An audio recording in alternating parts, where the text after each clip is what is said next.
नमस्कार दोस्तों, मैं सुमित मिश्रा स्वागत करता हूं एक बार फिर से आप सभी का एमजेटी एजुकेशन में। दोस्तों, अक्टूबर 2022 का मंथली करंट अफेयर का पार्ट 2 लेकर के मैं आ चुका हूं। स्वागत है आप सभी का इंडिया के नंबर 1 मंथली करंट अफेयर की सीरीज में। इस करंट अफेयर की सीरीज को फॉलो करने के बाद आपको यह अंदाजा लग जाएगा कि अक्टूबर महीने का मोस्ट इंपॉर्टेंट करंट अफेयर का पूरा निचोड़ यही है। तो पूरी वीडियो ध्यान से देखिएगा, बहुत इंपॉर्टेंट होने वाली है ये वीडियो। आप चाहे किसी भी एग्जाम की क्यों ना तैयारी कर रहे हो, सभी एग्जाम के लिए ये यूजफुल होने वाला है और हिंदी और इंग्लिश दोनों लैंग्वेज में है, तो इसलिए आप सभी लोग इसको फॉलो कर सकते हो। इसकी क्विज और पीडीएफ भी बिल्कुल फ्री में प्रोवाइड कराई जाती है। आप MJT app Google play store से डाउनलोड करेंगे तो वहां पर आप इसकी फ्री पीडीएफ, इसके अलावा फ्री क्विज प्राप्त कर सकते हैं।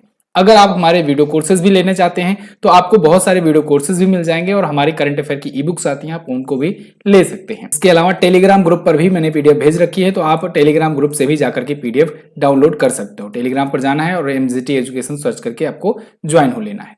शुरू करते हैं करंट अफेयर। 15 अक्टूबर को प्रत्येक वर्ष किसकी जयंती पर विश्व छात्र दिवस मनाया जाता है? तो दोस्तों, 15 अक्टूबर को प्रत्येक वर्ष डॉक्टर एपीजे अब्दुल कलाम जी की जयंती पर विश्व छात्र दिवस मनाया जाता है। डॉक्टर एपीजे अब्दुल कलाम आप सबको पता है, मिसाइल मैन ऑफ इंडिया। ये भारत के पूर्व राष्ट्रपति भी रह चुके हैं और भारत रत्न से सम्मानित हो चुके हैं और इनका जन्म हुआ था 15 अक्टूबर को, इस वजह से इनकी जयंती पर मनाया जाता है विश्व छात्र दिवस। ध्यान रखिएगा, पूरा विश्व मनाता है स्टूडेंट डे इनकी जयंती के अवसर पर। 2010 से संयुक्त राष्ट्र द्वारा भी अप्रूवल मिल गया और उसके बाद से मनाया जाने लगा। दोस्तों, इनको लोग प्यार से पीपुल्स प्रेसिडेंट के रूप में भी याद करते हैं। ये भारत के 11वें प्रेसिडेंट थे 2002 से 2007 तक। आगे बात करते हैं। वैश्विक भूख सूचकांक 2022 में भारत किस स्थान पर है? तो दोस्तों, अभी ग्लोबल हंगर इंडेक्स आई और इस इंडेक्स ने सबको चौंका के रख दिया, क्योंकि भारत की रैंक 101वें पायदान से और नीचे गिर करके 107वें स्थान पर आ गई। भारत 107वें स्थान पर है ग्लोबल हंगर इंडेक्स में। ये बहुत ही दुखद बात है और इस इंडेक्स में हम लोग बाकी चीजों पर भी ध्यान देंगे ही, बाकी रिवीजन करेंगे ही। पहले आप यहाँ पर न्यूज देख लो, आर्टिकल है। यहाँ पर बताया गया है कि 102 पे रवांडा है, 103 पर नाइजीरिया, 104 पर इथियोपिया, 105 पर रिपब्लिक ऑफ कांगो, 106 पर सूडान और 107 पर इंडिया। मतलब ये सभी देश आप देख रहे हो ना, नाम से ही गरीब लग रहे हैं, लेकिन हमारे यहाँ उनसे भी ज्यादा भुखमरी है। और तो और यहाँ बताया गया है कि अफगानिस्तान जो है ये केवल 2 पायदान नीचे है। ठीक है, इसके अलावा बहुत सारे बताया गया है कि श्रीलंका, पाकिस्तान वगैरह बेटर है, जबकि श्रीलंका ने, आपको पता होगा, श्रीलंका में अभी फूड इमरजेंसी की घोषणा हुई थी और वहां पर भारत ने मदद किया था उनकी फूड में, उनको रैंक में आगे रखे हैं। ठीक है, श्रीलंका को देखो 64वें स्थान पर रखे हैं, नेपाल को 81 पे, बांग्लादेश को 84 पर, पाकिस्तान को 99 पर, और इंडिया जो मदद कर रहा है लगातार, दुनिया भर के लोगों को गेहूं भेज रहा था जब यूक्रेन क्राइसिस हो गया, तो उसको 107वें स्थान पर रख दिए भुखमरी सूचकांक में। फिलहाल जो भी हो, ये पिछली बार की रैंक 107 थी, अब 101 थी, अब 107 पर हम लोग हैं। रिवाइज करेंगे हम लोग पिछले दिनों का जो आया था रैंकिंग और इंडेक्स जो चर्चे में है, क्योंकि रिवीजन बहुत ज्यादा जरूरी है। देखो, अंत से शुरू करते हैं। 180वें स्थान पर हम लोग पर्यावरण सूचकांक में हैं। इसके बाद 150वें स्थान पर अब हम लोग प्रेस फ्रीडम इंडेक्स में आ गए हैं। यहां पर भी एकदम बिल्कुल हालत खराब है भारत की। इसके अलावा 136वें स्थान पर दोस्तों हम लोग हैं शांति सूचकांक में। ठीक है, 135वें स्थान पर हम लोग ग्लोबल जेंडर गैप रिपोर्ट में आ गए हैं। 132वें स्थान पर ह्यूमन डेवलपमेंट इंडेक्स में आ गए हैं। ह्यूमन डेवलपमेंट इंडेक्स ये HDI इंडेक्स है, ये किसके द्वारा जारी की जाती है? यूनाइटेड नेशन के द्वारा। इसके अलावा 120वें स्थान पर हम लोग हैं सस्टेनेबल डेवलपमेंट गोल्स में, यानी कि SDG इंडेक्स में, सस्टेनेबल डेवलपमेंट गोल्ड रिपोर्ट में, ये भी यूएन के द्वारा जारी किया जाता है। इसके बाद आ जाओगे तो 107वें स्थान पर यही वाला सूचकांक है, भुखमरी वाला। ठीक है ना, वैश्विक भूख सूचकांक। और इसके बाद दोस्तों अगर और नीचे आओगे तो फिर आप पाओगे कि 87वें स्थान पर, 87th पोजीशन पर हम लोग हैं पासपोर्ट इंडेक्स में। ठीक है ना, पासपोर्ट इंडेक्स हेनले के द्वारा जो जारी किया जाता है उस पर। और नीचे आओगे तो हम लोग 46वें स्थान पर आ गए हैं, किस पर? लोकतंत्र सूचकांक में, यानी डेमोक्रेसी इंडेक्स में। इसके बाद अभी 41वें स्थान पर हम लोग ग्लोबल पेंशन रिपोर्ट में आ गए हैं। किसमें? ग्लोबल पेंशन रिपोर्ट में हम लोग आ गए हैं 41वें स्थान पर। क्लियर है? तो ये कुछ इंडेक्स हैं, इनका अगर आप रिवीजन करके रखोगे ना तो मजा आ जाएगा, मतलब क्वेश्चन पूछे जाएगा तो आप आराम से करके चले आओगे। अगला क्वेश्चन आपके सामने है, हाल ही में किस शहर ने वर्ल्ड ग्रीन सिटी अवार्ड 2022 जीता? तो इस बार भी दोस्तों वर्ल्ड ग्रीन सिटी अवार्ड जीत लिया है हैदराबाद ने। हैदराबाद आपको पता है तेलंगाना की राजधानी है और इसने अभी prestigious most prestigious world green city award जीत लिया है। ठीक है, इसने बड़े बड़े शहरों को पीछे किया है, जैसे पेरिस, मैक्सिको सिटी, मॉन्ट्रियल, फोर्टलेजा, ये सभी सिटीज को इसने पीछे करते हुए जीत हासिल करी है। Living green for economic recovery and inclusive growth, इस पुरस्कार के नाम से इसे जाना जाता है और हैदराबाद ने जीत लिया है। ठीक है, आगे हाल ही में जारी पब्लिक अफेयर इंडेक्स में भारत का कौन सा राज्य शीर्ष पर है? तो पब्लिक अफेयर्स इंडेक्स जारी हुआ, इसमें दोस्तों हरियाणा राज्य जो है ना ये टॉप पर रहा है। यहाँ पर आप आर्टिकल देख पाओगे, Haryana best govern in big state public affairs index. देखो ये बड़े राज्यों और छोटे राज्यों में अलग अलग रैंकिंग जारी की गई, केंद्र शासित प्रदेशों में भी। ठीक है, तो इसमें बड़े राज्यों में हरियाणा जो है ये टॉप पर रहा है। ठीक है, छोटे राज्यों में अगर बात किया जाए तो छोटे राज्यों में सिक्किम ने टॉप किया हुआ है। ठीक है, बड़े राज्य पूछा जाए तो हरियाणा।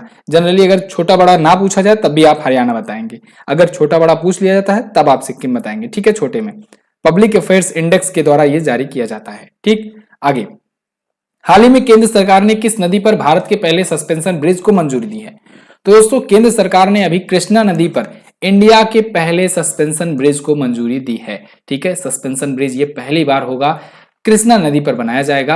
यहां पर देख पाओगे आप 1082 करोड़ रुपए की लागत से ये बनाया जाने वाला है। तो इसको अप्रूवल मिल गया है सेंट्रल गवर्नमेंट के द्वारा और ये 30 महीनों के अंदर बनाया जाएगा कृष्णा रिवर पर। ठीक है, और दुनिया में अपनी तरह का ये दूसरा होगा, भारत में पहला होगा। 13 अक्टूबर को इसकी घोषणा इसको मिल चुकी है मंजूरी। ठीक है, तेलंगाना और आंध्र प्रदेश को जोड़ने वाला ये पुल है, कृष्णा नदी पर बना हुआ है। महिला एशिया क्रिकेट कप 2022 किसने जीता? तो दोस्तों विमेंस एशिया क्रिकेट कप हम लोगों ने जीत लिया है, भारत ने जीत लिया है। ठीक है ना, भारत की महिला टीम ने श्रीलंका की महिला टीम को हरा करके विमेंस एशिया क्रिकेट कप जीत लिया है। अब एशिया क्रिकेट कप आया है, ये तो है विमेंस का। अगर आपसे पूछा जाए मेंस का, क्योंकि आप पढ़ रहे हो एनजेटी एजुकेशन की करंट अफेयर, तो आपको साथ साथ में बहुत सारे नॉलेज मिलती रहेगी। मेंस का किसने जीता है? मेंस का दोस्तों श्रीलंका ने जीता है। ठीक है, अच्छा ये तो क्रिकेट का रहा। एक और एशिया कप हुआ, एशिया कप हुआ हॉकी का। हॉकी वाला जो हुआ था उसको किसने जीता? तो एशिया कप हॉकी में मेंस वाला अगर पूछा जाए और विमेंस वाला अगर अलग अलग आपसे पूछा जाए तो देखो मेंस वाले में दोस्तों इसको जीत लिया है साउथ कोरिया ने। किसने? साउथ कोरिया ने जीता मेंस वाले में। और विमेंस वाला किसने जीता? इसको जीता जापान ने। ठीक है, अच्छा भारत की टीम कहां पर रही? भारत यानी इंडिया, भारत की टीम दोनों में ब्रॉन्ज जीती है। कौन सा मेडल जीती है? ब्रॉन्ज मेडल जीती है बोथ में। ठीक है ना, याद रखेंगे आप।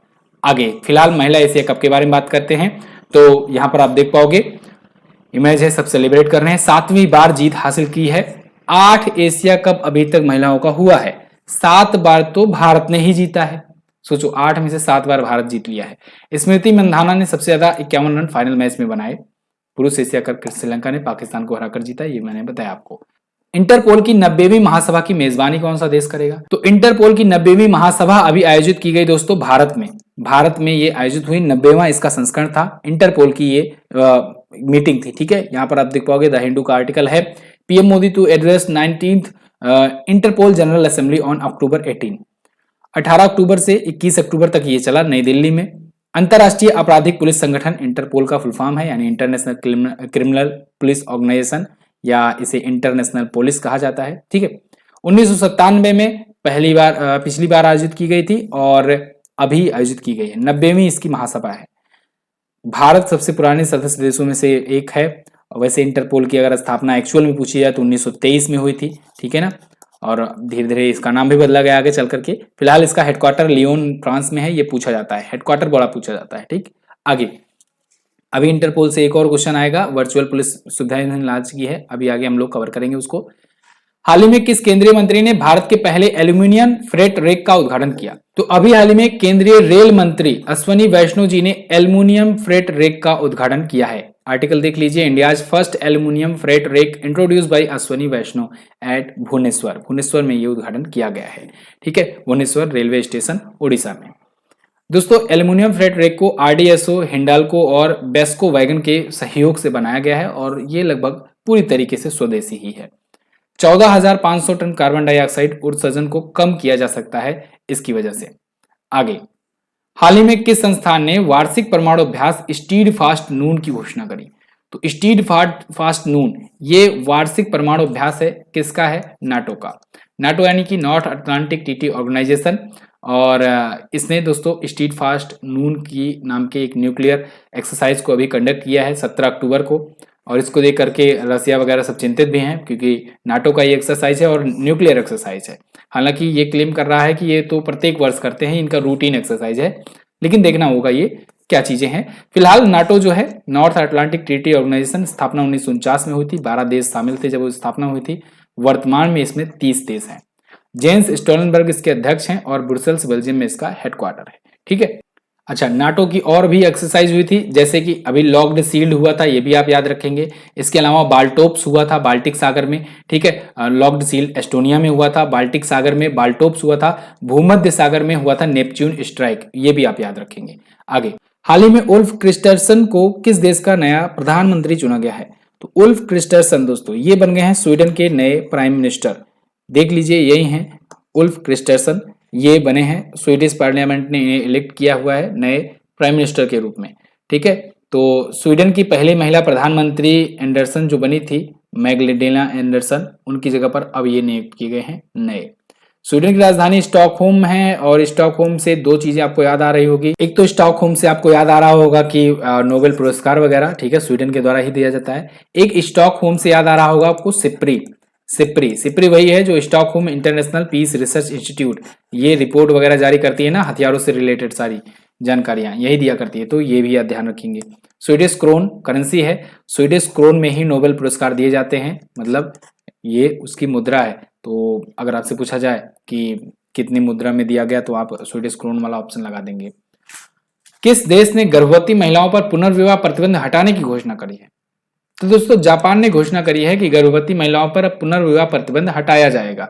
एक्चुअल में जापान में ना एक बहुत ही रूढ़िवादी एक प्रथा थी कि इन्होंने बताया, वहां पर ये था कि अगर कोई गर्भवती है तो उसे मैरिज करने का उस टाइम पर अधिकार नहीं होता था जापान में।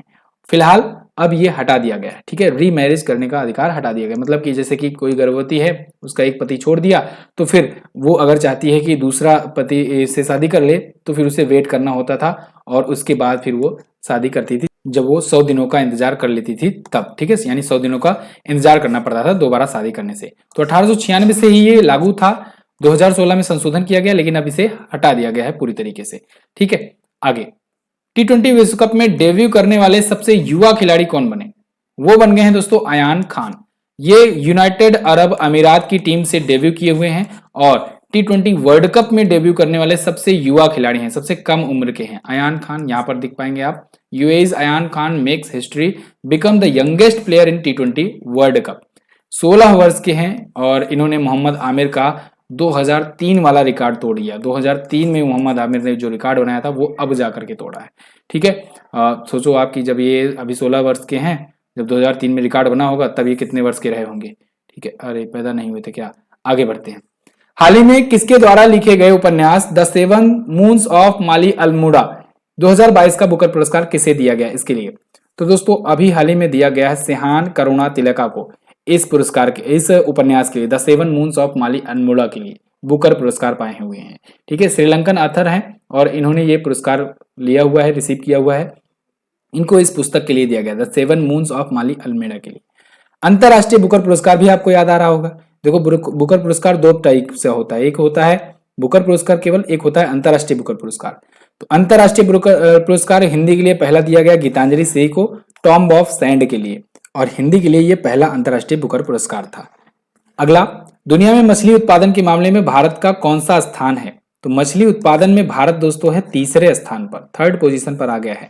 ठीक है, मछली के प्रोडक्शन के मामले में। अच्छा, एक चीज और, मछली का प्रोडक्शन तो करने के मामले में भारत तीसरे स्थान पर है, लेकिन अगर पूछा जाए जलीय जीव के उत्पादन के मामले में किस स्थान पर है, तो जलीय जीव के उत्पादन करने के मामले में दूसरा स्थान रखता है भारत। ठीक है, चाइना के बाद दूसरे स्थान पर जलीय जीव, लेकिन जलीय जीव में मछली अगर पूछा जाए केवल, तो केवल और केवल मछली के मामले में तीसरा सबसे बड़ा प्रोडक्शन वाला ये देश है इंडिया। ठीक है, पहले पर दोनों में चाइना ही है। फिलहाल वैश्विक मछली उत्पादन में भारत की हिस्सेदारी 7.96% है। दुनिया का सबसे बड़ा मछली उत्पादक देश चाइना है। भारत में अगर पूछा जाए सबसे बड़ा मछली उत्पादक राज्य कौन कौन से हैं, तो आंध्र प्रदेश है, फिर पश्चिम बंगाल है। प्रधानमंत्री मत्स्य संपदा योजना इसके रिगार्डिंग आई थी, जिसके तहत मछली पालन को बढ़ावा देना इसका मकसद था। आगे, इसरो ने 23 अक्टूबर को वनवेव के कितने उपग्रहों को लॉन्च करने की घोषणा करी?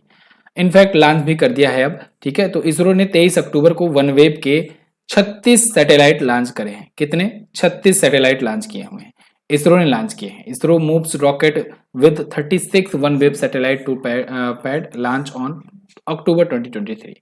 तो ये GSLV M के थर्ड से लॉन्च किया गया है और ये लोअर अर्थ ऑर्बिट में लॉन्च किया गया है। लोअर अर्थ ऑर्बिट में मतलब डाला जाएगा ये सैटेलाइट, ठीक है। जियो सिंक्रोनस में नहीं डाला जाएगा। अमूमन आप देखते हो GSLV से जो लॉन्च होता है, ये जियो सिंक्रोनस लॉन्च व्हीकल है GSLV अपना। तो इससे जो लॉन्च होता है वो जियो सिंक्रोनस में जाता है। जियो सिंक्रोनस बोले तो क्या, 36,000 किलोमीटर पड़े हो ना इंटर में, 36,000 किलोमीटर की ऊंचाई पर अगर कोई सैटेलाइट घूम रही है तो जैसे जैसे पृथ्वी घूमेगी वैसे वैसे वो घूमेगी, यानी 24 घंटे में एक चक्कर वो भी लगाएगी, ठीक है। तो वो होता है जियो सिंक्रोनस, जियो के सिंक्रोनाइजेशन में होता है, यानी हमारी पृथ्वी के सिंक्रोनाइज होता है। लेकिन एक होता है अपने पास पोलर सैटेलाइट लॉन्च व्हीकल, ये क्या करता है, ये लोअर अर्थ ऑर्बिट में ही डाल देता है सैटेलाइट को, ठीक है, बहुत ही निचली कक्षा में ही। फिलहाल वनवेव के ये 36 उपग्रह हैं, वनवेव के लिए लॉन्च कर रहा है ये सैटेलाइट इंटरनेट प्रोवाइड करने के लिए, ठीक वैसे ही जैसे एलन भैया वाला है अपना स्टारलिंक वाला, वैसे इनका भी है। तो आंध्र प्रदेश के श्रीहरिकोटा से लॉन्च किया गया है, इसरो ने लॉन्च किया है। इसरो इसी रॉकेट से चंद्रयान 2 मिशन लॉन्च किया था, आपको याद है ना डेट, 22 जुलाई 2019। ये वो दिन था जब अपना चंद्रयान जो है वो ठीक से लैंड नहीं कर पाया था चंद्रमा पर। फिलहाल एशिया के सबसे बड़े कंप्रेस्ड बायोगैस प्लांट का उद्घाटन कहाँ किया गया? इसका उद्घाटन पंजाब में किया गया है। यहाँ पर आप आर्टिकल देख पाओगे इसके रिगार्डिंग है। पंजाब के संगरूर में ये 18 अक्टूबर को लॉन्च किया गया। 20 एकड़ क्षेत्र में फैला होगा, 220 करोड़ रुपए के प्रत्यक्ष विदेशी निवेश से बनाया गया है। प्रतिदिन उत्पादन इसका लगभग 6 टन अभी बताया जा रहा है। अगला है, हाल ही में किस देश में वैश्विक युवा जलवायु शिखर सम्मेलन शुरू हुआ? तो दोस्तों अभी हाल ही में बांग्लादेश में आयोजित हुआ वैश्विक युवा जलवायु शिखर सम्मेलन। आर्टिकल देख लीजिए, Bangladesh youth from 70 countries to take part in global youth climate summit. 70 देशों से यूथ जो है, युवा जो है इसमें भाग लिए, पार्टिसिपेट किए। खुलना बांग्लादेश में आयोजित हुआ 20 से 22 अक्टूबर के बीच में, ठीक है। आगे जलवायु परिवर्तन को लेकर के था। अगला है, 22वां विश्व ब्लॉकचेन शिखर सम्मेलन कहां पर शुरू किया गया? तो ये आयोजित हुआ दुबई में। देखो अब ना समिट बहुत तेजी से हो रहे हैं, बहुत ज्यादा हो रहे हैं। कोरोना टाइम पर देखा आपने, बहुत कम समिट हो रहे थे या फिर जो हो रही थी वो वर्चुअल हो रहे थे। लेकिन कोरोना वगैरह सब जब चला गया ना, केवल चाइना में ही रह गया, तो अब क्या हुआ कि इतना तेजी से सम्मेलन हो रहे हैं, आयोजन हो रहे हैं कि याद करना परेशान करने वाला है। तो इसके लिए लेकर के मैं आपको डेली करंट अफेयर में रिवाइज कराता रहता हूँ समय समय पर। तो आप लोग डेली करंट अफेयर जरूर फॉलो किया करो, जिससे आपका रिवीजन होता चले। उसमें क्या होता है कि 10 ही क्वेश्चन रहते हैं, लेकिन 10 क्वेश्चन को 20 से 25 मिनट में मैं एक्सप्लेन करके आपको बहुत ही अच्छे से रिवीजन करा करा करके याद करवाता हूँ। तो जिससे समझ लो वो आयुर्वेदिक औषधि है, वो बिल्कुल जड़ से आपका करंट अफेयर का डर खत्म कर देती है, ठीक है ना। वो ये वाला एलोपैथिक वाली दवाई नहीं है कि बस तुरंत वाला इलाज करे, जैसे मंथली देखते हो आप, तुरंत वाला इलाज लेते हो। थोड़ा अगर आयुर्वेदिक दवा चाहिए तो डेली करंट अफेयर की आदत बनाइए। 22वां एडिशन था ये वर्ल्ड ब्लॉकचेन समिट, ये दुबई में आयोजित हुआ अक्टूबर में, ठीक है। चलो, तो वैश्विक क्रिप्टो और ब्लॉकचेन पारिस्थितिकी तंत्र को समझाने के लिए ये हुआ। अटलांटिस द पाम में आयोजित हुआ। अटलांटिस द पाम वही वाला है जो आप दुबई का जब भी देखते हो चेहरा तो तुरंत आपको एक नारियल के पेड़ जैसा एक आकृति दिखती है ना, वो उसे अटलांटिस द पाम कहते हैं। बैलन डी ओर पुरस्कार किसने जीता है? इसको जीता है दोस्तों एलेक्सिया पुटेलस और करीम बेंजमा ने। उपरोक्त दोनों ने जीता हुआ है, एक महिला है एक पुरुष है, दोनों फुटबॉल खिलाड़ी हैं और दोनों ने इस बार जीत लिया है। करीम बेंजमा और एलेक्सिया पुटेलस, ठीक है, बैलन डी ओर जीते हुए हैं। अच्छा, इस बार एक और रिकॉर्ड बना, 2008 के बाद से कोई ऐसा पहला व्यक्ति हुआ मेल फुटबॉलर जो लियोन मेसी और क्रिस्टियानो रोनाल्डो के अलावा यह पुरस्कार जीता है। 2008 से अभी तक जोड़ो, 2022 कितना हुआ? 14 साल। पिछले 14 साल से ना यही दो भाई जीत रहे थे, भाई नहीं है मतलब यही दो लोग जीत रहे थे। अब करीम बेंजेमा जीते हैं इस बार। ये रियल मैड्रिड के हैं, ठीक है, एक प्रोफेशनल फ्रांसीसी फुटबॉलर हैं। और एलेक्सिया पुटेलस की बात करें तो ये दूसरी बार जीती हुई हैं और ये स्पेनिश हैं, ठीक है। अब आगे बढ़ते हैं। हाल ही में गुजरात के गांधीनगर में डिफेंस एक्सपो का कौन सा संस्करण शुरू किया गया? तो दोस्तों डिफेंस एक्सपो अभी हुआ कौन सा? अभी ये 12वां डिफेंस एक्सपो था। 11वां वाला कब हुआ था? लखनऊ में हुआ था। लखनऊ में हुआ था 11वां डिफेंस एक्सपो। अब ये 12वां है और कहाँ पर, गुजरात के गांधीनगर में आयोजित किया गया है। वैसे गुजरात में ही ना इस बार तो 36वां नेशनल गेम भी तो आयोजित हुआ था, 36वां नेशनल गेम भी तो आयोजित हुआ था, ये भी आप याद रखेंगे। फिलहाल ये था डिफेंस एक्सपो। डिफेंस एक्सपो में होता क्या है? डिफेंस एक्सपो में वो होता है कि हम लोग दिखाते हैं कि हम लोग डिफेंस में क्या कुछ कर रहे हैं, क्या कुछ आने वाले टाइम पर करने वाले हैं। और ये मत समझना कि हम लोग अपनी खुफिया जानकारी बता रहे हैं। इसका मतलब ये हुआ कि हम लोग पावर दिखा रहे हैं कि हम लोग कितना आगे जा रहे हैं। देखो पाकिस्तान वाले देखो और चिढ़ो, तुम लोग अभी केवल पत्थरबाजों को ही तैयार कर रहे हो।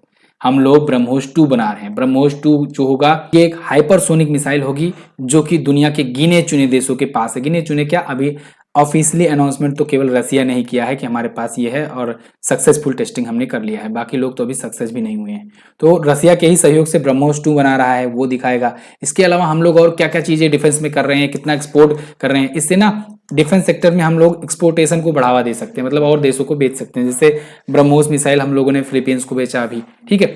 12वां संस्करण था, गुजरात के गांधीनगर में आयोजित हुआ। पाथ टू प्राइड इसकी थीम थी। आगे, हाल ही में किसने एक देश एक उर्वरक योजना की शुरुआत की? बहुत इंपॉर्टेंट ये है, one nation one fertiliser scheme, ठीक है, बहुत इंपॉर्टेंट स्कीम है ये।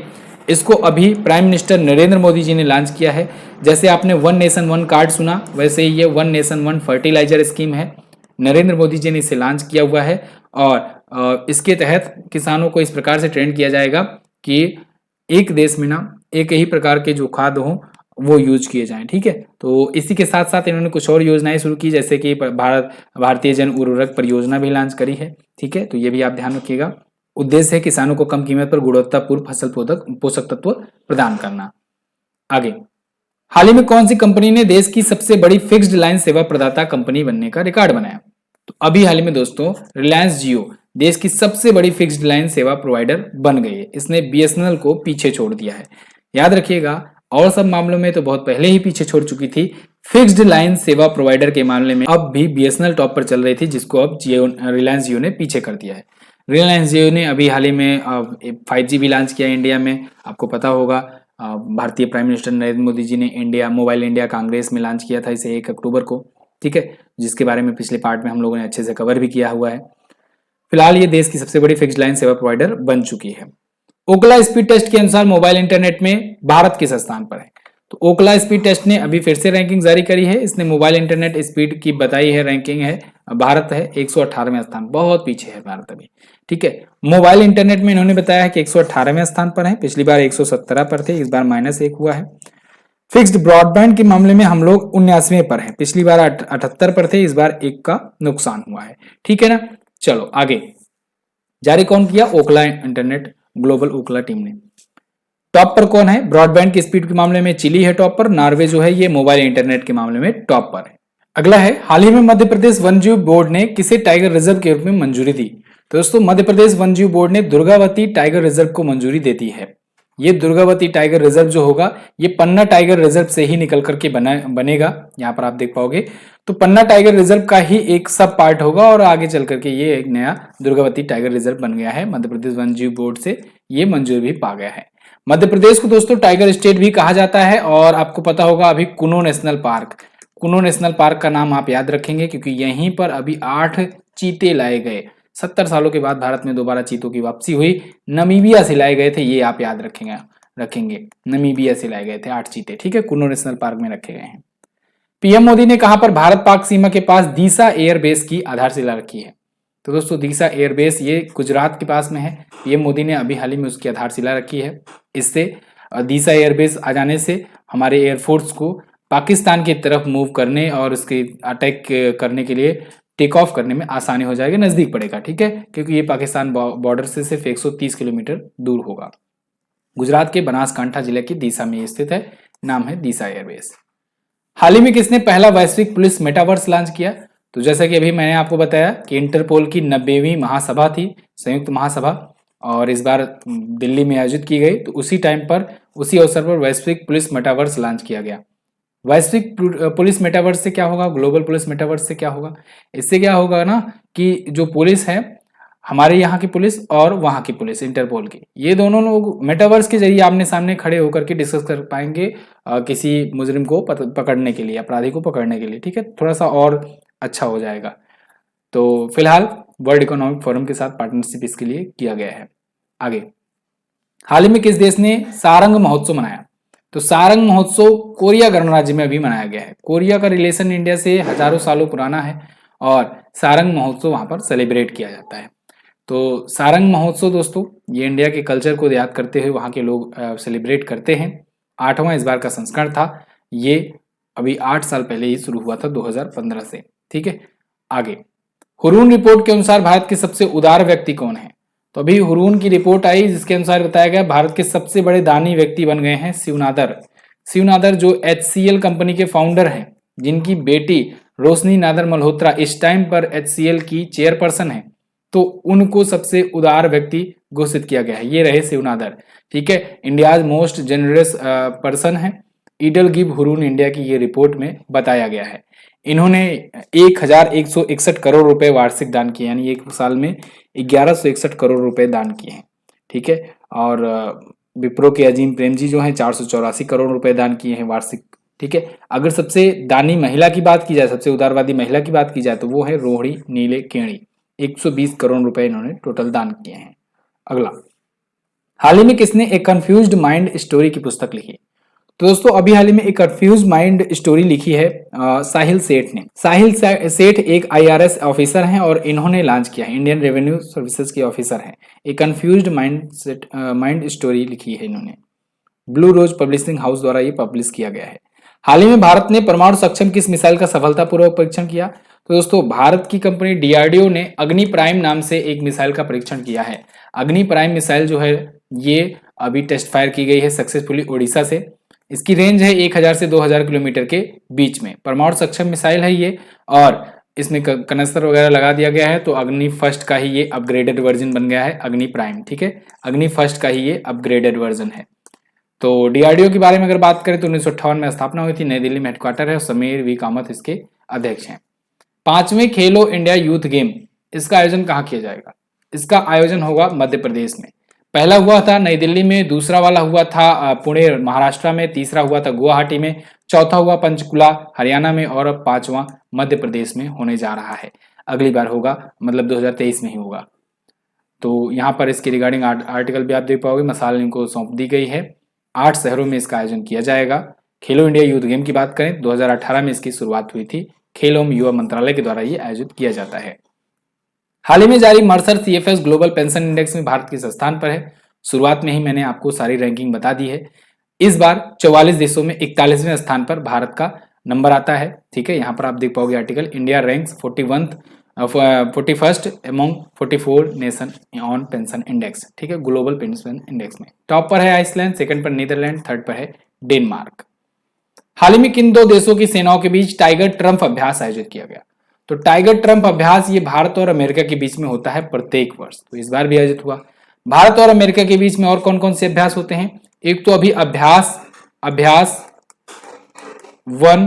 01 2022 आयोजित हुआ, इस बार ये आयोजित हुआ था। ठीक है, पहला संस्करण था, नया वाला है। इसके अलावा एक होता है वज्र प्रहार। वज्र प्रहार भी हम लोग अमेरिका के साथ करते हैं। ठीक है, वज्र प्रहार तो ये अमेरिका के साथ करते हैं। इसके अलावा एक होता है युद्धाभ्यास। ठीक है, तो ये 4 जो आर्मी एक्सरसाइज होती है ये भारत और अमेरिका के बीच में होती है। तो अभी टाइगर ट्रम्प भी आयोजित किया गया। ठीक है ना, ये विशाखापत्तनम में आयोजित हुआ, दूसरा संस्करण था। हाल ही में विश्व स्पाइस कांग्रेस का 14वां संस्करण कहाँ आयोजित किया गया? ये आयोजित हुआ दोस्तों महाराष्ट्र में। 14th एडिशन था वर्ल्ड स्पाइसेस कांग्रेस का। देख पाएंगे आर्टिकल है 14th edition of world spices congress to be held in Mumbai 16 to 18 February 2023। देखो ये होगा 2023 में, अभी किया नहीं गया है, आयोजित किया जाएगा। इसकी थीम रखी गई है विजन 2030 स्पाइस। स्पाइस का मतलब होता है sustainability, productivity, innovation, collaboration, excellence and safety. तो ये है स्पाइस। तो विजन 2030 स्पाइस, ये है इस बार की थीम्स की। आगे बात करेंगे, किस राज्य में ट्रीज बियॉन्ड फॉरेस्ट कार्यक्रम शुरू किया गया? ट्रीज बियॉन्ड फॉरेस्ट ये कार्यक्रम दोस्तों अभी हाल ही में शुरू किया गया है असम में। असम राज्य सरकार ने इसे शुरू किया है, ट्रीज बियॉन्ड फॉरेस्ट प्रोग्राम। ठीक है, अब इसके तहत असम के गुवाहाटी में दोस्तों ये US agency for international development जो है इसके साथ मिल करके स्थापित किया जाएगा। इसका मेन पर्पज होगा किसानों, कंपनियों और निजी संगठनों को राज्य के पारंपरिक जंगलों के बाहर वृक्षों का आवरण का विस्तार करने के लिए प्रोत्साहित किया जाए, उनको एक साथ लाया जाए। ठीक है, आगे। अच्छा, एक चीज और, ब्रह्मोस 2022 की ई बुक आ चुकी है जिसमें जनवरी से लेकर के अक्टूबर महीने तक का संपूर्ण करंट अफेयर है एक ई बुक में। ई बुक कुछ इस प्रकार से होगी, इसमें आपको हर एक चीज मिल जाएगी टॉपिक वाइज डिटेल के साथ। ठीक है, टॉपिक वाइज चैप्टर वाइज है हर एक चीज जनवरी से लेकर के अक्टूबर तक, इसी वजह से इसका नाम रखा गया है ब्रह्मोस। केवल एक ही मिसाइल काफी है आपको आपके सिलेक्शन तक ले जाने में। ठीक है, आपका टारगेट हिट करने में। तो कौन क्या है अंतर्राष्ट्रीय संगठन, इसके अलावा दिवस, थीम, नियुक्ति, निधन, इस्तीफे, राष्ट्रीय घटनाएं, अंतर्राष्ट्रीय घटनाएं, राष्ट्रीय अंतर्राष्ट्रीय, देशवार, राज्यवार है, ये तो इंपॉर्टेंट है, इंटरेस्टिंग है। खेल खिलाड़ी, पुरस्कार, सम्मान, पुस्तकें, लेखक, बहुत सारी चीजें हैं। मतलब आपको वन स्टॉप सॉल्यूशन मिलेगा इस ई बुक से। ठीक है, तो आप ये ले सकते हैं, लिंक डिस्क्रिप्शन में दिया गया है एमजेटी ऐप पर, वहां पर जाकर के आप इसे ले सकते हैं। अगर आप मंथ बाय मंथ चाहते हैं तो वहां भी ऑप्शन अवेलेबल है। हिंदी और इंग्लिश दोनों लैंग्वेज में है, तो आप इंग्लिश वाले स्टूडेंट भी इसका फायदा उठा सकते हो। मोस्ट इंपॉर्टेंट चीज, इसमें यूपी SSC पेट एग्जाम का पेपर सॉल्यूशन भी दिया गया है, जो अभी रिसेंटली एग्जाम हुआ ना 2022 का, उसका 4 सेट हुआ था, चारों का जीके का प्रश्न लास्ट में दिया गया है। और इससे आपको दो चीजें फायदा मिलेगी, एक तो पता लगेगा कि एग्जाम में क्वेश्चन किस लेवल के, किस प्रकार से पूछे जाते हैं, मतलब लैंग्वेज ऑफ क्वेश्चन क्या होता है। इसके अलावा दूसरा ये पता लगेगा कि ये ई बुक आपके लिए कितनी इंपॉर्टेंट है, क्योंकि आप देख पाएंगे जैसे ही आप ई बुक पढ़ेंगे उसके बाद लास्ट में जब आप पेपर सॉल्यूशन सॉल्व करेंगे तो आपको सारे क्वेश्चंस ई बुक से ही मिलेंगे। ठीक है, तो इससे आपको ई बुक की इंपॉर्टेंस पता लगेगी। फिलहाल आगे बढ़ते हैं। हाल ही में किस शहर ने वर्ष 2023 से दिवाली पर स्कूलों में अवकाश की घोषणा करी है? तो दोस्तों न्यूयॉर्क सिटी ने घोषणा करी है कि अगली बार दिवाली से, इस बार तो चलो हो गया, अगली बार से दिवाली पर स्कूलों में एक दिन की छुट्टी होगी। ठीक है, ये छुट्टी इसलिए होगी क्योंकि 2 लाख से ज्यादा वहां पर इंडियन कम्युनिटी रहती है इस न्यूयॉर्क सिटी में, तो वो लोग दिवाली सेलिब्रेट करते हैं, इस वजह से दिवाली पर छुट्टी इनको देना ही पड़ा। तो 2023 से होगा, इस बार तो नहीं दिए, अगली बार से इन्होंने देने की घोषणा करी हुई है। ठीक है, 2 लाख लोग रहते हैं वहां पे। हाल ही में कहां पर 15,76,000 दिए जलाने का रिकॉर्ड बना? तो दोस्तों अयोध्या में 15,76,000 से ज्यादा दिए जलाने का रिकॉर्ड बना। आपको अगर याद हो तो शुरुआत में 3 लाख दिए जलाने का एक विश्व रिकॉर्ड बना था। अपना ही रिकॉर्ड इसने अगली बार तोड़ा अयोध्या के दीपोत्सव ने, 5 लाख दिए जला करके, फिर 7 लाख दिए जला करके रिकॉर्ड टूटा। फिर उसके बाद महाकालेश्वर मंदिर, जो कि महाकालेश्वर कॉरिडोर जहां पर अभी उद्घाटन किया गया है उज्जैन में, वहां पर महाकाल मंदिर में 11,70,000 दीप जला करके एक नया वर्ल्ड रिकॉर्ड बना। फिर उसका रिकॉर्ड अब 15 लाख दिए जला करके कर दिया गया, अयोध्या के द्वारा नया फिर से रिकॉर्ड तोड़ दिया गया। मैं तो ये कहता हूं बस अब भैया बस कर दो अब।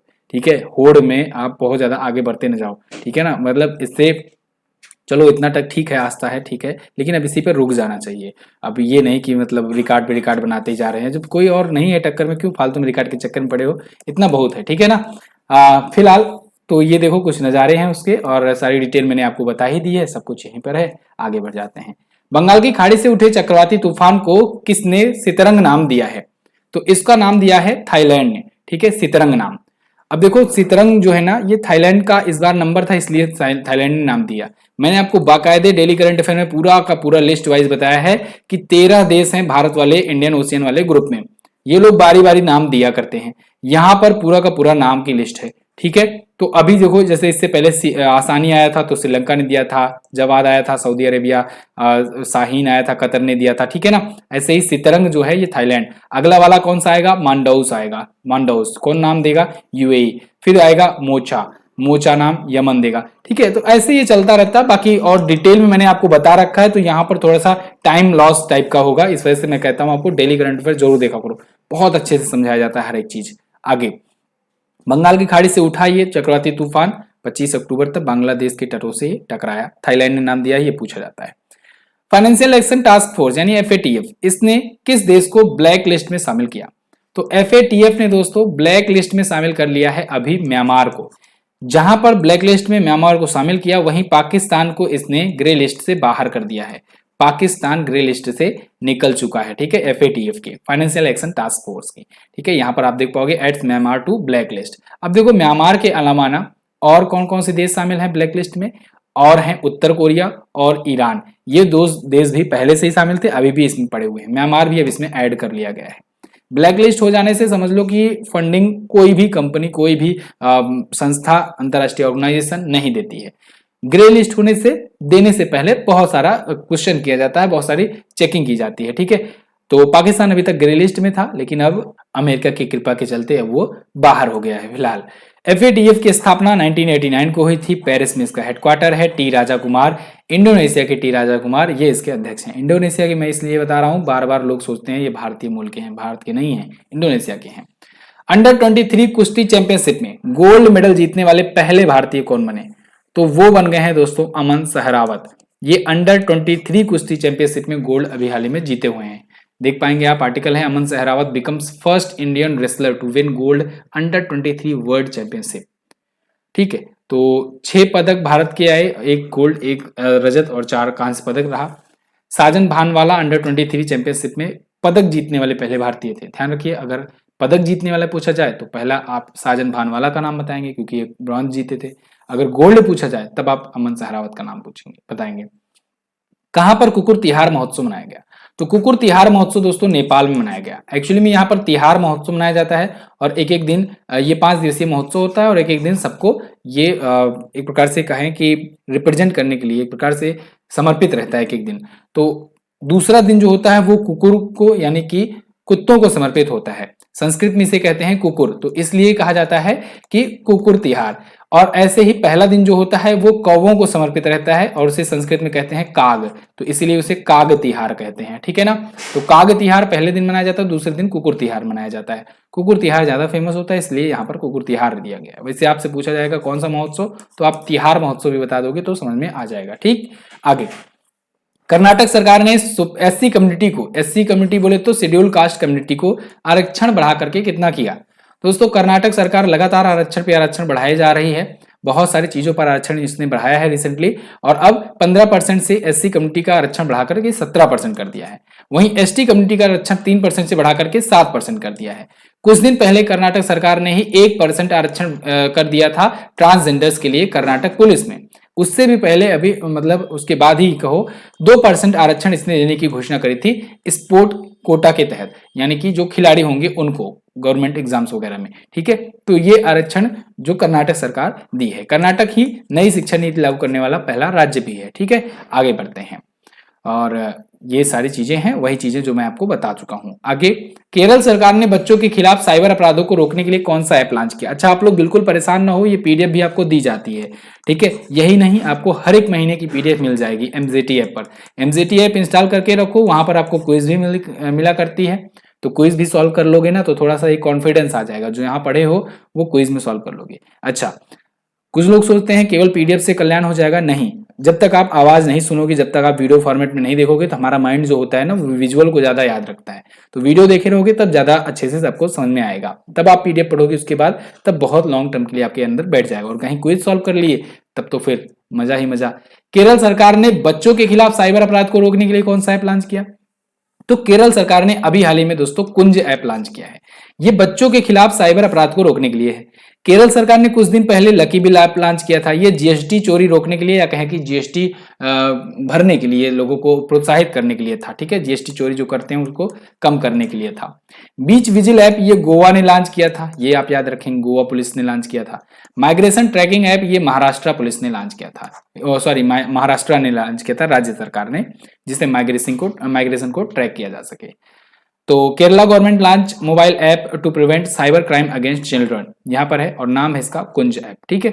तो केरल के महिला एवं बाल विकास विभाग द्वारा ये लॉन्च किया गया। अगला है, अमेरिकी मुद्रा पर छपने वाली पहली एशियाई अमेरिकी कौन बनी? तो वो बन गई है दोस्तों एना मे वोंग। एना मे वोंग अमेरिकी करेंसी पर ये छपने वाली पहली एशियाई महिला बन गई हैं। ये हॉलीवुड एक्ट्रेस थी, ठीक है, हॉलीवुड एक्ट्रेस थी, और इनको अभी वहां पे करेंसी पर जगह मिली है, इनकी फोटो छपी है।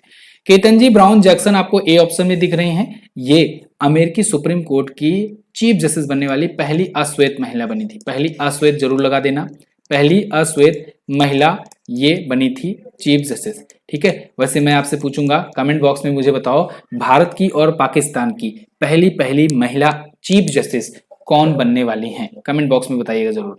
माया एंजेलो जो है ये भी मुद्रा पर छपने वाली पहली अश्वेत महिला बनी थी। कमला हैरिस जो है ये उपराष्ट्रपति बनने वाली पहली अश्वेत महिला बनी थी, ठीक है, अमेरिका की। तो ये है फिलहाल एना मे वोंग, जिनको आप देख पा रहे हैं यहाँ पर आर्टिकल्स में, तो इनको शामिल किया गया है, ठीक है। ये एक्ट्रेस थी। अगला, हाल ही में कहां पर स्कूली छात्रों के लिए ऑनेस्टी शॉप शुरू किया गया? तो ऑनेस्टी शॉप भी शुरू किया गया है दोस्तों केरल में। केरल के एर्नाकुलम में ऑनेस्टी शॉप की शुरुआत की गई है। इस शॉप का कॉन्सेप्ट ये होगा कि यहाँ पर ना दुकान होगी, कक्षा 1 से लेकर के 12 तक के छात्र जो होंगे वो जाएंगे दुकान पर, पैसा रखेंगे या पे करेंगे, जो भी सिस्टम होगा वहां पर, इसके अलावा सामान लेंगे और चले आएंगे। वहां पर कोई दुकानदार नहीं होगा। तो यहाँ पर लोगों की, स्टूडेंट के अंदर ना ऑनेस्टी बिल्डअप करने के लिए एक प्रकार से प्रयोग किया जा रहा है अभी केरल सरकार के द्वारा। तो एर्नाकुलम में इसका उद्घाटन किया गया है। ठीक है, अच्छा आपसे क्वेश्चन है, अगर आपको ऐसा सुविधा मिले तो आप क्या करेंगे? ऑनेस्टी दिखाएंगे या टॉफी लेकर भाग जाएंगे? आगे, हाल ही में किसे सखारोव फ्रीडम प्राइज से सम्मानित किया गया? तो दोस्तों अभी हाल ही में सखारोव फ्रीडम प्राइज से सम्मानित किया गया है किसे? यूक्रेन के लोगों को, द पीपल ऑफ यूक्रेन। ये सखारोव फ्रीडम प्राइज से सम्मानित किया गया है क्योंकि अभी यूक्रेन जो है ना वो रसिया के अटैक से झेल ही रहा था। ठीक है, झेला ही था इतना, तो इसको देखते हुए यहाँ पर ईयू के द्वारा ये दिया गया जाता है, जो यूरोपियन यूनियन के द्वारा सखारोव पुरस्कार, उससे यूक्रेन के लोगों को सम्मानित किया गया है, इस बार का समर्पित किया गया है। क्लियर है? ये बहुत ही प्रतिष्ठित अवार्ड है यूरोपियन यूनियन का। यूएनएससी की आतंकवाद विरोधी बैठक का आयोजन कहां किया गया? इसका आयोजन मुंबई और दिल्ली में किया गया। यूनाइटेड नेशन की सिक्योरिटी काउंसिल की यह बैठक हुई भारत के 2 शहरों में, मुंबई और दिल्ली में ये आयोजित हुई। आर्टिकल देख पाएंगे आप, UNSC counter terror meet in India to focus on these key issue. यहाँ पर कीज बताई गई हैं, किस पर ये फोकस्ड होगा। फिलहाल इसकी थीम रखी गई थी tackling the use of new and emerging technologies for terrorist purposes. ठीक है, तो अच्छा, संयुक्त राष्ट्र में भारत की स्थायी प्रतिनिधि कौन है? रुचिरा कंबोज, जो आपको अभी ये ऑप्शन में दिख रही थी ना, यही है रुचिरा कंबोज जी। ये भारत को यूएन में रिप्रेजेंट करती हैं। आगे, हाल ही में कहां के संसद ने मैं भी सुभाष अभियान शुरू किया? तो दोस्तों अभी हाल ही में लद्दाख के सांसद ने मैं भी सुभाष नाम का कैंपेन स्टार्ट किया है। लद्दाख एमपी लॉन्च्ड मैं भी सुभाष कैंपेन। ठीक है, आप देख पाओगे। अच्छा, लद्दाख के सांसद वो हैं कौन? जामयांग सेरिंग नामग्याल। इन्होंने लेह से ये कार्यक्रम शुरू कर दिया है और अभी धीरे धीरे पूरे देश भर में मनाया जाएगा क्योंकि नेताजी की 125वीं जयंती आने वाली है। 23 जनवरी 2023 को नेताजी सुभाष चंद्र बोस जी की 125वीं जयंती होगी और 23 जनवरी को दोस्तों आपको पता है जयंती पर ही इनके पराक्रम दिवस मनाते हैं हम लोग। आगे, हाल ही में दिल्ली के उपराज्यपाल ने किस नाम से संपत्ति कर माफी योजना का शुभारंभ किया? दोस्तों दिल्ली के उपराज्यपाल ने ना अभी हाल ही में समृद्धि नाम से संपत्ति कर माफी योजना शुरू की है। संपत्ति कर यानी प्रॉपर्टी टैक्स, प्रॉपर्टी टैक्स माफी योजना है ये। और इसके तहत क्या होगा कि एक टाइम लिमिट दी गई है, अगर इसके भीतर आप लोग अगर जमा कर देते हो प्रॉपर्टी टैक्स तो फिर प्रॉपर्टी बिल अगर जमा कर देते हो तो टैक्स नहीं देना पड़ेगा, मतलब मूलधन जमा करना होगा। समृद्धि का फुल फॉर्म भी होता है strengthening and augmentation of municipal revenue for infrastructure development in Delhi.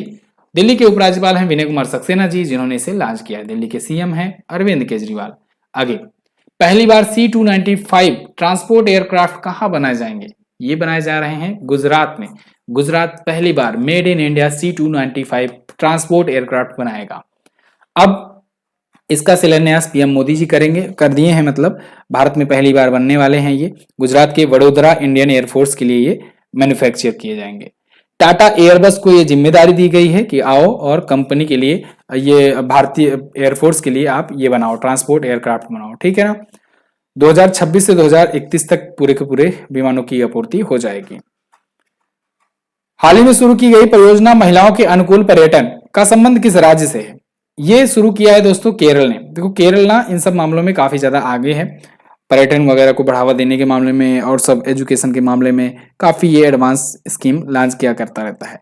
तो महिलाओं के अनुकूल पर्यटन का संबंध केरल से है। इसने एक परियोजना लॉन्च करी हुई है और इसके तहत होगा क्या कि अगर कोई विमेन आती है ना टूरिज्म के लिए, यानी कि टूरिस्ट, विमेन टूरिस्ट होती है, तो उसको हर प्रकार की सहजता महसूस कराने के लिए उनको हर प्रकार के जो कोच, गाइड, जहां जहां भी चीजें मिलेंगी वो वहां पर विमेन ही रहेंगी। ठीक है, यानी विमेन कोच रहेंगी और इसके बाद विमेन कोऑर्डिनेटर रहेंगी, कहानीकार, सामुदायिक टूर लीडर, ठीक है, टैक्सी ड्राइवर से लेकर के होम स्टे ऑपरेटर तक विमेन रहेंगी, जिससे वो सहज महसूस कर सकें। ओके, आगे, वर्ष 2022 में आकाश फॉर लाइफ अंतरिक्ष सम्मेलन की मेजबानी कौन करेगा? आकाश फॉर लाइफ अंतरिक्ष सम्मेलन, इसकी मेजबानी दोस्तों देहरादून करने वाला है। आकाश फॉर लाइफ, यहां पर आप आर्टिकल में देख पाओगे, Dehradun to host national meet on integration of traditional science with modern tech. अगला है संयुक्त राष्ट्र की 27वीं जलवायु परिवर्तन बैठक का आयोजन कहां किया जाएगा? तो इसका आयोजन किया जाएगा मिस्र में, इजिप्ट में, ठीक है। 27वां इस बार का संस्करण होगा।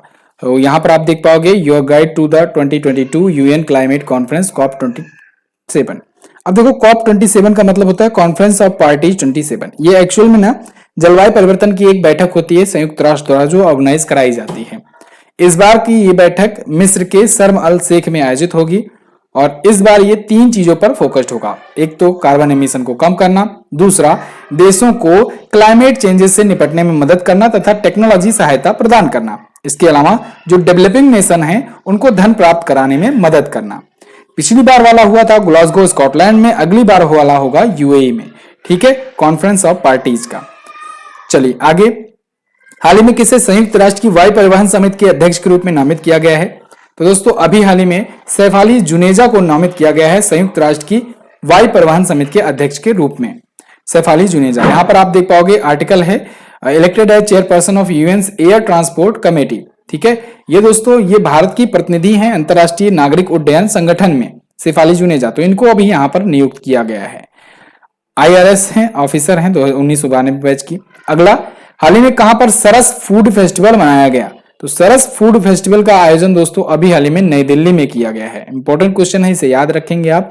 Union minister Faggan Singh Kulaste inaugurate Saras food festival 2022। Okay, अब देखो 28 अक्टूबर से ना 10 नवंबर तक ये आयोजित किया जा रहा है।